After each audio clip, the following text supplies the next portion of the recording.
കേരള സാക്ഷരതാ മിഷൻ്റെ higher secondary തുല്യത മലയാളം പാഠപുസ്തകത്തിൽ പത്രമാധ്യമങ്ങളുടെ പ്രസക്തി എന്നുള്ള പാഠാണ് ഇന്ന് അവതരിപ്പിക്കുന്നത്. പത്രമാധ്യമങ്ങളുടെ പ്രസക്തി എന്നുള്ള പാഠഭാഗം രചിച്ചിട്ടുള്ളത് കെ ശ്രീധരൻ നായരാണ്. പത്രമാധ്യമങ്ങളുടെ പ്രസക്തിയെക്കുറിച്ചാണ് ലേഖനത്തിൽ അദ്ദേഹം പറയുന്നത്. അപ്പോൾ കെ ശ്രീധരൻ നായരെ ഒന്ന് പരിചയപ്പെടാം. 1930 ഓഗസ്റ്റ് 10 പെരുമ്പാവൂർ വേങ്ങൂരിലാണ് അദ്ദേഹം ജനിക്കുന്നത്. ആലുവ UC കോളേജിലും എറണാകുളം മഹാരാജാസ് കോളേജിലും എറണാകുളം ലോ കോളേജിലുമായിട്ട് പഠനം പൂർത്തിയാക്കി. സാമ്പത്തിക ശാസ്ത്രത്തിലും നിയമത്തിലും ബിരുദങ്ങൾ നേടി. നാഗ്പൂർ യൂണിവേഴ്സിറ്റിയുടെ കീഴിലുള്ള ഹിസ്ലോപ്പ് കോളേജിൽ നിന്നും പത്രപ്രവർത്തനത്തിലെ ഡിപ്ലോമയും നേടി. മലയാളം ദിനപത്രത്തിൽ ബിരുദാനന്തര ജേർണലിസം ഡിപ്ലോമയോടുകൂടി ജോലിയിൽ പ്രവേശിക്കുന്ന ആദ്യത്തെ ജേർണലിസ്റ്റാണ് കെ ശ്രീധരൻ നായർ. മാതൃഭൂമിയിൽ 1953 സബ് എഡിറ്ററായി ജോലിയിൽ പ്രവേശിച്ചു. 1990 മുതൽ 10 വർഷം മാതൃഭൂമി പത്രത്തിൻ്റെ എഡിറ്ററായി ജോലി ചെയ്യുകയും ചെയ്തു. പത്രപ്രവർത്തന രംഗത്തെ 6 പതിറ്റാണ്ടുകാലത്തെ അദ്ദേഹത്തിൻ്റെ സമഗ്ര സംഭാവനയ്ക്ക് പ്രഥമ കേളപ്പജി സ്മാരക പുരസ്കാരം അദ്ദേഹത്തിന് ലഭിക്കുകയുണ്ടായി.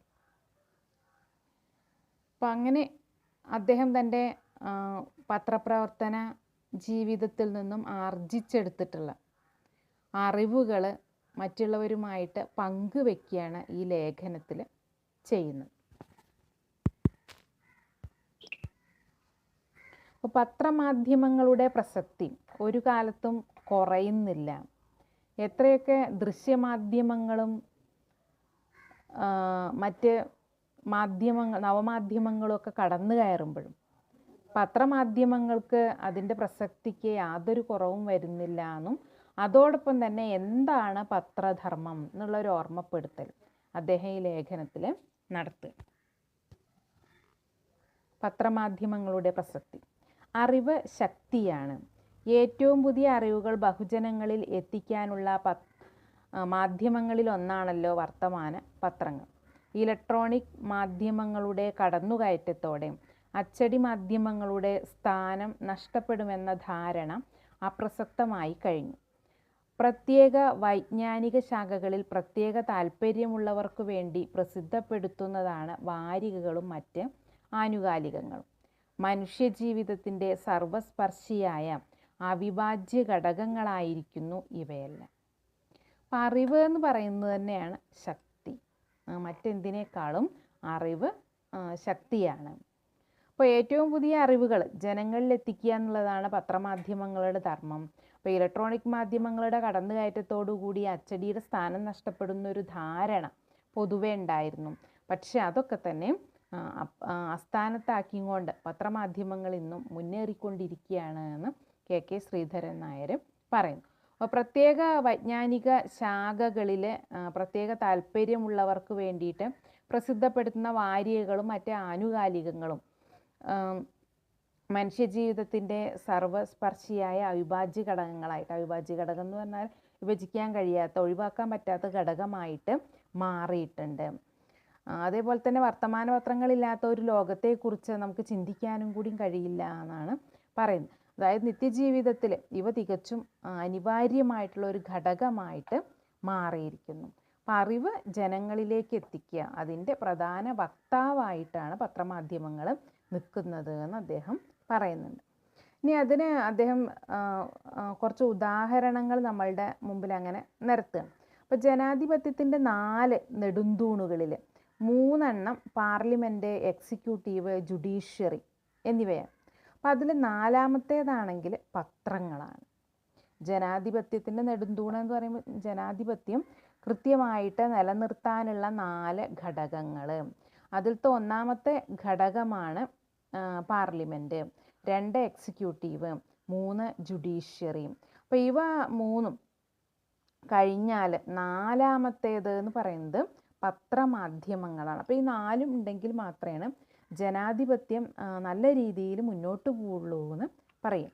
ധാർമ്മിക മൂല്യങ്ങൾ ഉയർത്തിപ്പിടിക്കുകയും പത്രമര്യാദകൾ പാലിക്കുകയും ചെയ്യുന്ന പത്രങ്ങളെ രാഷ്ട്രീയ ഭരണക്രമത്തിൽ നിന്നും വ്യത്യസ്തമായി ധാർമ്മിക ഭരണക്രമമായി വിശേഷിപ്പിക്കാം. ധാർമ്മിക മൂല്യങ്ങൾ ഉയർത്തിപ്പിടിക്കുക, അതേപോലെ തന്നെ പത്രമര്യാദകൾ പാലിക്കുക.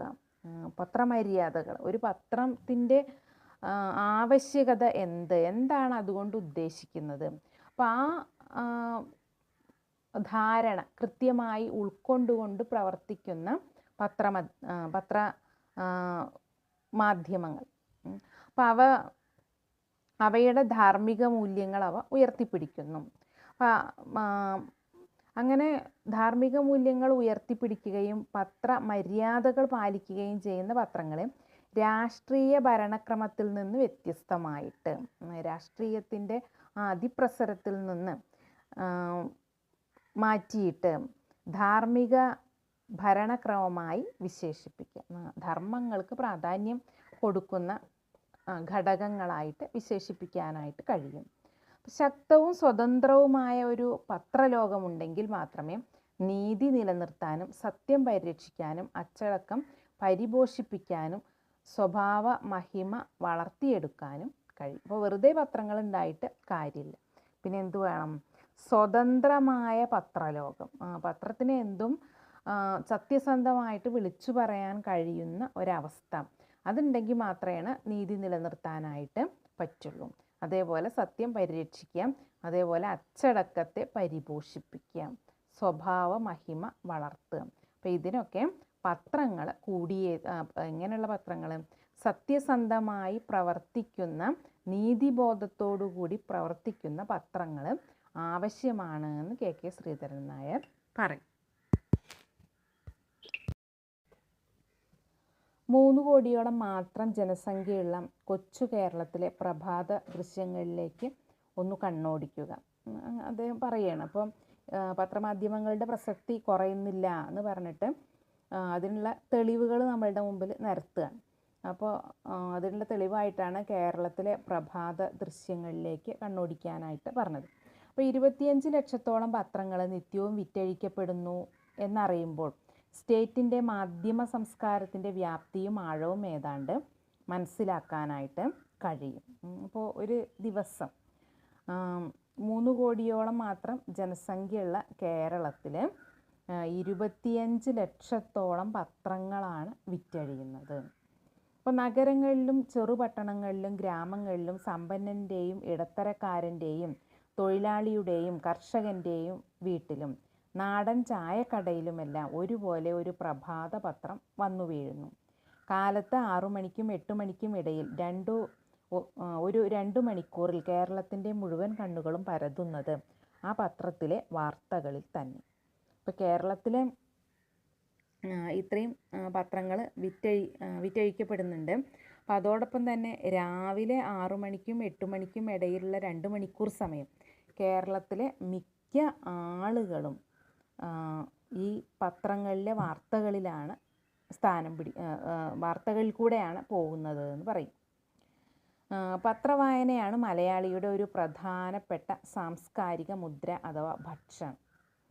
കേരളത്തിലും ദേശീയ തലത്തിലും അനേകം രാഷ്ട്രീയ കക്ഷികൾ ഉള്ളതുപോലെ അനേകം വർത്തമാന പത്രങ്ങളും ഉണ്ട്.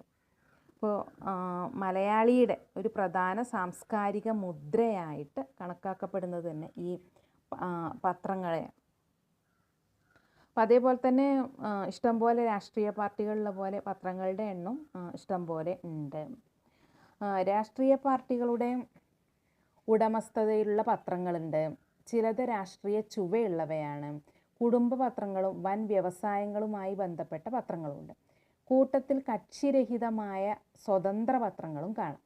അപ്പോൾ 100 പൂക്കൾ വിരിയട്ടെ, അതായത് കഴിയുന്നത്ര പത്രങ്ങൾ പ്രചാരത്തിലുണ്ടാകട്ടെ എന്നതാവണം മുദ്രാവാക്യം. അപ്പോൾ പലതരം പത്രങ്ങളുണ്ട് എന്ന് പറയാം. രാഷ്ട്രീയ പാർട്ടികളുടെ പത്രങ്ങളുണ്ട്, ചിലത് ഏതെങ്കിലും രാഷ്ട്രീയ പാർട്ടികളോട് ചായ്വുള്ള തരത്തിലുള്ള പത്രങ്ങളുണ്ട്. പിന്നെ അതേപോലെ കുടുംബ പത്രങ്ങളും വൻ വ്യവസായങ്ങളുമായിട്ട് അവരുടെ പരസ്യവും അവരുടെ കാര്യങ്ങളുമൊക്കെ പുറത്തിറക്കുന്ന അങ്ങനത്തെ പത്രങ്ങളുണ്ട്. അതേപോലെ തന്നെ ഇതിലൊന്നും പെടാതെ ഒരു കക്ഷി രാഷ്ട്രീയത്തിൻ്റെയും തടവറയിലല്ലാതെ പ്രവർത്തിക്കുന്ന സ്വതന്ത്ര പത്രങ്ങൾ അവയുണ്ട്.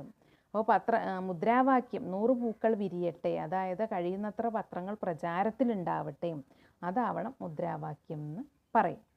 അപ്പോൾ ഇനി അങ്ങനെ ഓരോന്നിനും വ്യത്യസ്ത ഭാഗങ്ങളാക്കിയിട്ട് ഓരോ പോയിന്റുകളാക്കിയിട്ട് അദ്ദേഹം ഒന്നും കൂടി പറയും. അപ്പോൾ അതിൽ സ്വതന്ത്ര പത്രങ്ങൾ, ഇപ്പോൾ നമ്മുടെ തന്നെ ചില അയൽ രാജ്യങ്ങളിലെ ഏകകക്ഷി ഭരണമോ ഏകാധിപത്യമോ ആണ്. സത്യം മറച്ചു വയ്ക്കപ്പെടുകയോ വളച്ചൊടിക്കപ്പെടുകയോ ചെയ്യുന്നു. അപ്പോൾ എന്താണ് സ്വതന്ത്ര പത്രം എന്നുള്ളതുകൊണ്ട് ഉദ്ദേശിക്കുന്നത് എന്നാണ് പറയുന്നത്. അപ്പോൾ നമ്മുടെ ചില അയൽ രാജ്യങ്ങളിൽ ഏകകക്ഷി ഭരണമോ ഏകാധിപത്യമോ, ഏകകക്ഷി ഭരണം എന്ന് പറഞ്ഞാൽ എന്നും ഒരേ കക്ഷി തന്നെ ഭരിച്ചുകൊണ്ടിരിക്കുക. അപ്പോൾ അവിടെ അഭിപ്രായ സ്വാതന്ത്ര്യങ്ങൾ കുറയും.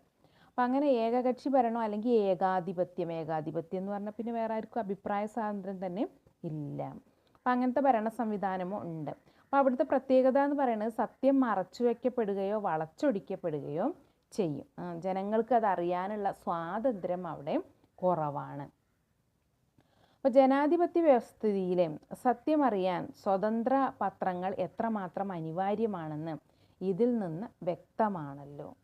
ജനാധിപത്യ വ്യവസ്ഥിതിയിൽ സ്വതന്ത്രമായിട്ടുള്ള പത്രപ്രവർത്തനം ആവശ്യമാണ്. അപ്പോഴാണ് ജനങ്ങൾക്ക് ജനാധിപത്യത്തിൻ്റെ ഗുണം കിട്ടുള്ളൂ. അവർക്ക് കാര്യങ്ങൾ അറിയണമെങ്കിൽ എന്ത് വേണം? സ്വതന്ത്രമായിട്ടുള്ള പത്രങ്ങൾ സത്യസന്ധമായിട്ട് കാര്യങ്ങൾ അവതരിപ്പിക്കണം. അപ്പോൾ മാത്രമേ ജനങ്ങളുടെ ഇടയിലേക്ക് എത്തുള്ളൂ. അപ്പോൾ അതുകൊണ്ട് തന്നെ അത്തരം പത്രങ്ങൾ ജനാധിപത്യത്തിൽ അത്യാവശ്യമാണ്.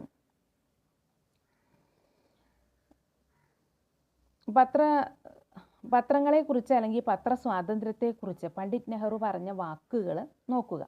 അടിച്ചമർത്തപ്പെടുകയോ നിയന്ത്രിക്കപ്പെടുകയോ ചെയ്യുന്ന പത്രത്തേക്കാൾ പത്രസ്വാതന്ത്ര്യം ദുരുപയോഗപ്പെടുത്തുന്നവയായാൽ പോലും പരിപൂർണ സ്വാതന്ത്ര്യമുള്ള പത്രത്തെയാണ് ഞാൻ ഇഷ്ടപ്പെടുന്നത്. നെഹ്റുവിൻ്റെ വാക്കുകളാണ്. അപ്പോൾ അടിച്ചമർത്തപ്പെടുകയോ ദുരുപയോഗം ചെയ്യപ്പെടുകയോ, അതായത് ഏതെങ്കിലും ഒരു പ്രത്യേക കാര്യത്തിന് മാത്രം ഉപയോഗിക്കാം. അടിച്ചമർത്തപ്പെടുക, അഭിപ്രായ സ്വാതന്ത്ര്യം കുറയാം. അപ്പം അങ്ങനെയുള്ള പത്രങ്ങൾ ഉണ്ടാവുന്നതിനേക്കാളും നല്ലത് എന്താണെന്നാ പറയുന്നത്? പരിപൂർണ സ്വാതന്ത്ര്യമുള്ള പത്രമാണ്. കാരണം അങ്ങനെ ആണെങ്കിൽ മാത്രമാണ് കൃത്യമായിട്ട് ഉള്ള അറിവുകൾ ജനങ്ങളിലേക്ക് എത്തുള്ളൂ. അപ്പം അങ്ങനെയുള്ള പത്രത്തെയാണ് നെഹ്റു ഇഷ്ടപ്പെടുന്നത് എന്ന് പറയാം. അപ്പോൾ അമേരിക്കൻ പ്രസിഡൻ്റായിരുന്ന ജെഫേഴ്സൻ്റെ വിഖ്യാതമായ അഭിപ്രായം ഇപ്രകാരമാണ്: പത്രങ്ങളില്ലാത്ത ഗവൺമെൻറ് വേണോ, ഗവൺമെൻറ് ഇല്ലാത്ത പത്രങ്ങൾ വേണോ എന്ന് ചോദിച്ചാൽ ഗവൺമെൻറ് ഇല്ലാത്ത പത്രങ്ങൾ എന്നായിരിക്കും ഞാൻ മറുപടി നൽകുക. ഗവൺമെൻറ് ഇല്ലാത്ത പത്രങ്ങൾ. ഇപ്പോൾ പത്രങ്ങളില്ലാത്ത ഗവൺമെൻറ് വേണോ, ഗവൺമെൻറ് ഇല്ലാത്ത പത്രങ്ങൾ വേണോ എന്ന് ചോദിച്ചു കഴിഞ്ഞാൽ എന്താവും? ഗവൺമെൻറ് ഇല്ലാത്ത പത്രങ്ങൾ എന്നാണ് പറയുക. കാരണം അപ്പോൾ മാത്രമാണ് അവിടെ ജനങ്ങൾക്ക് സ്വതന്ത്രമായിട്ടുള്ള അഭിപ്രായ സ്വാതന്ത്ര്യം കിട്ടുള്ളൂ. കാര്യങ്ങൾ കൃത്യമായി അറിഞ്ഞ് പ്രവർത്തിക്കാനായിട്ട് ജനങ്ങൾക്ക് കഴിയണമെങ്കിൽ അവിടെ എന്ത് വേണം? പത്രസ്വാതന്ത്ര്യം ആവശ്യം. അപ്പം ഇനി കേരളത്തിൻ്റെ പ്രത്യേക അവസ്ഥയിലേക്ക് വീണ്ടും വരികയാണ്. അപ്പോൾ 100% സാക്ഷരത നേടിയ കേരളത്തിൽ വാർത്തകളും വർണ്ണചിത്രങ്ങളും മറ്റു പുത്തൻ വിവരങ്ങളും അപ്പോൾ വായനക്കാരിൽ എത്തിക്കാൻ ഇന്നു കഴിയുന്നു. യന്ത്ര സംവിധാനത്തിൽ ഉണ്ടായ സാങ്കേതിക പുരോഗതിയും പ്രൊഫഷണലിസവും ഭരണകൂടങ്ങൾ മാറി മാറി അധികാരത്തിൽ വരുന്ന ഈ സ്റ്റേറ്റിലെ ജനങ്ങളുടെ രാഷ്ട്രീയ പ്രബുദ്ധതയും വായനക്കാരുടെ വർദ്ധിച്ച ക്രിയാശേഷിയുമെല്ലാം പത്രങ്ങളുടെയും ആനുകാലിക പ്രസിദ്ധീകരണങ്ങളുടെയും പ്രചാരം വർദ്ധിക്കാൻ സഹായിച്ച ഘടകങ്ങളാണ്. അപ്പോൾ എന്തുകൊണ്ട് കേരളത്തിൽ ഇത്രത്തോളം പത്രങ്ങളാണ്? അപ്പോൾ കേരളത്തിലുള്ള ജനങ്ങൾ 100% സാക്ഷരത നേടിയവരാണ്. അപ്പം അതിനു പുറമെ എന്തൊക്കെയാണ്? മാറി മാറി വരുന്ന ഭരണകൂടങ്ങൾ. ഒരു രാഷ്ട്രീയ പാർട്ടി അധികാരത്തിൽ വന്ന് 5 കൊല്ലം കഴിയുമ്പോൾ വീണ്ടും മറ്റൊരു രാഷ്ട്രീയ പാർട്ടിയെ അധികാരത്തിൽ ഏറ്റുന്ന ഒരു സ്വഭാവം മലയാളിക്കുണ്ട്. അപ്പം അങ്ങനെ മാറി മാറി വരുന്ന ഭരണകൂടങ്ങൾ. അപ്പോൾ അങ്ങനെ അവരെ മാറാനായിട്ട് പ്രേരിപ്പിക്കുന്നത് ആരാണ്? കേരളത്തിലെ ജനങ്ങൾ. ഇതിൽ ജനങ്ങളെ കെൽപ്പുള്ളവരാക്കി മാറ്റുന്നത് ആരാണ്? ഇവിടുത്തെ പത്രങ്ങളാണ്. അപ്പം അങ്ങനെ വായനക്കാരുടെ വർദ്ധിച്ച ക്രിയാശേഷിയല്ല പത്രങ്ങളുടെയും ആനുകാലിക പ്രസിദ്ധീകരണങ്ങളുടെയും പ്രചാരം വർദ്ധിപ്പിക്കാനായിട്ട് സഹായിച്ചിട്ടുണ്ട്. രാഷ്ട്രീയ പ്രബുദ്ധതയുള്ള വായനക്കാർ, അവരുടെ ചിന്താശേഷി, അതുകൊണ്ടാണ് ഇത്രത്തോളം പത്രങ്ങളും വാരികകളും ഒക്കെ തന്നെ വരാനുള്ള സാഹചര്യം ഉണ്ടാകുന്നത് എന്നും കൂടി ഇദ്ദേഹം അവതരിപ്പിക്കുക. ഇനി പ്രത്യേക വൈജ്ഞാനിക വിഭാഗത്തിലെ അറിവ് പകർന്നു കൊടുക്കുന്ന വാരികകളും പാക്ഷികങ്ങളും മാസികകളും ഇന്ന് നിരവധിയാണ്. പാക്ഷികങ്ങൾ എന്ന് പറഞ്ഞാൽ ദ്വൈവാരിക എന്ന് പറഞ്ഞാൽ മാസത്തിൽ 2 വാരികകൾ വരുന്നത്.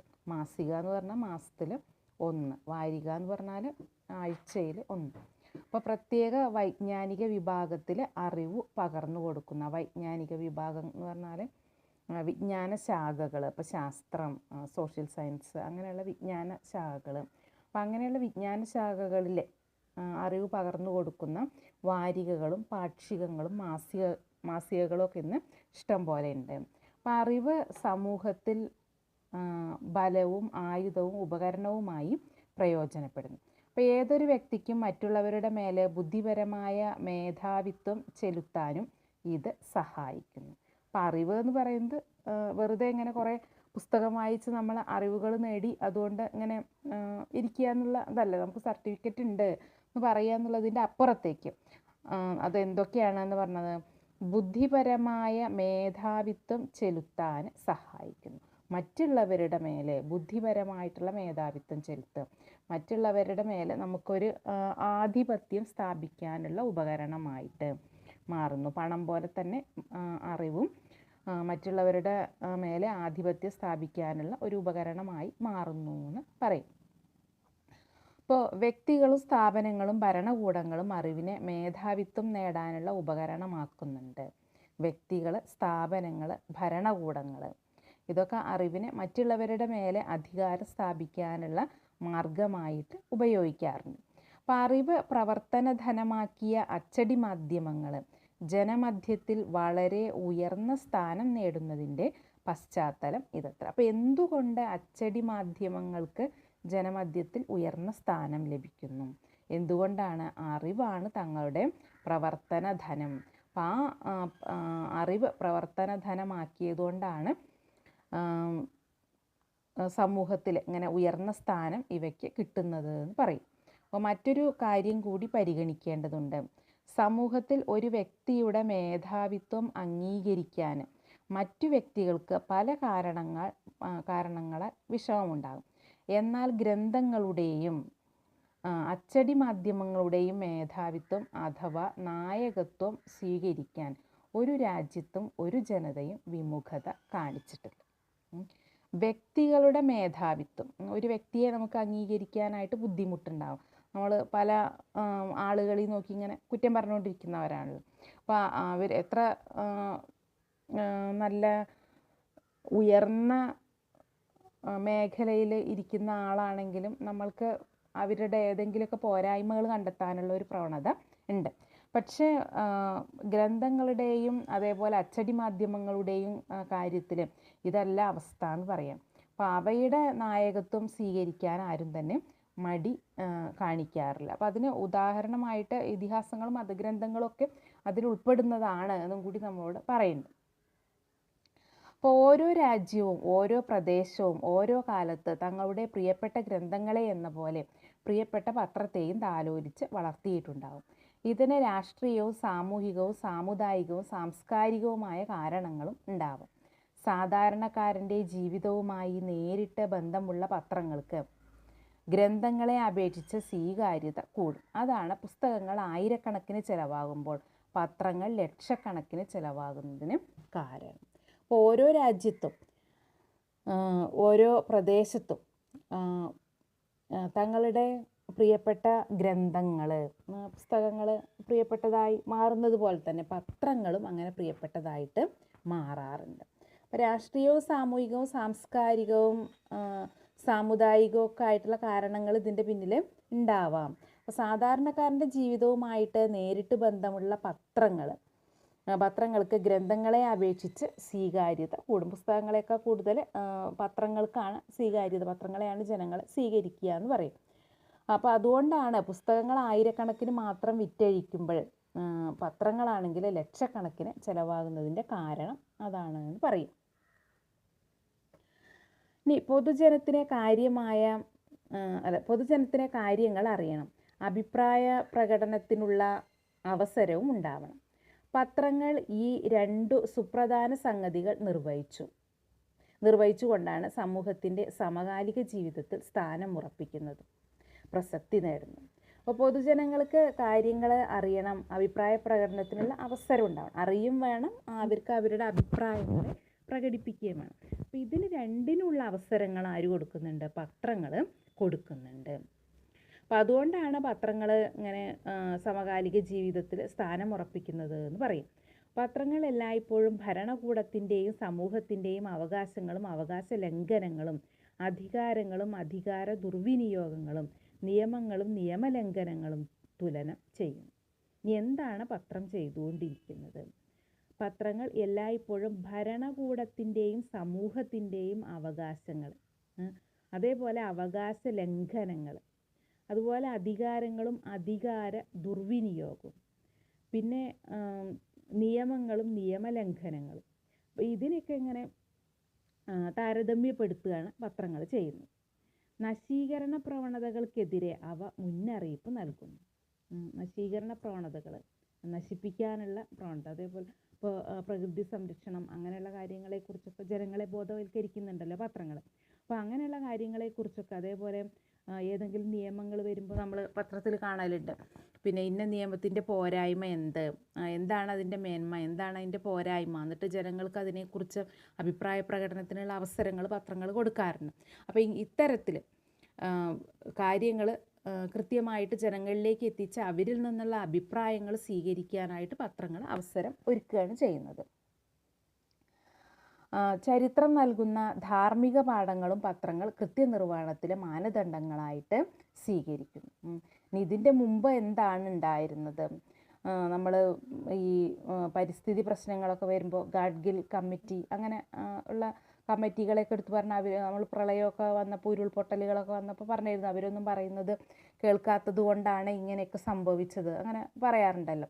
അപ്പോൾ അങ്ങനെ ചരിത്രത്തിൽ നിന്നുള്ള പാഠങ്ങളും കൂടി ഉൾക്കൊണ്ടുകൊണ്ട് എങ്ങനെയാണ് മുന്നോട്ട് പോകേണ്ടത് എന്നുള്ളതിനെക്കുറിച്ചിട്ടുള്ള മാനദണ്ഡങ്ങൾ ജനങ്ങൾക്ക് നൽകാനായിട്ട് പത്രങ്ങൾ ശ്രമിക്കാറുണ്ട്. ഇനി പത്രങ്ങൾ വിധി പ്രസ്താവിക്കുകയോ അത് നടപ്പാക്കുകയോ ചെയ്യുന്നില്ല. അതാണ് അതിൻ്റെ വേറൊരു പ്രത്യേകത. ഒരിക്കലും പത്രങ്ങൾ വിധി എഴുതുന്നില്ല. ജനങ്ങൾക്ക് എന്തായിരിക്കണം വിധി എന്ന് ജനങ്ങൾക്ക് തീർപ്പാക്കാനുള്ള അവസരങ്ങളാണ് പത്രങ്ങൾ കൊടുക്കുന്നത്. നീതി നിർവ്വഹണത്തിലെ അപഭ്രംശങ്ങൾ ചൂണ്ടിക്കാട്ടുക മാത്രം ചെയ്യുന്നു. സന്ദർഭോചിതമായ വിഷയങ്ങൾ അവതരിപ്പിക്കുകയും ചർച്ചകൾക്ക് കളമൊരുക്കിക്കൊണ്ട് പൊതുജനാഭിപ്രായത്തിന് വിട്ടുകൊടുക്കുകയും ചെയ്യും.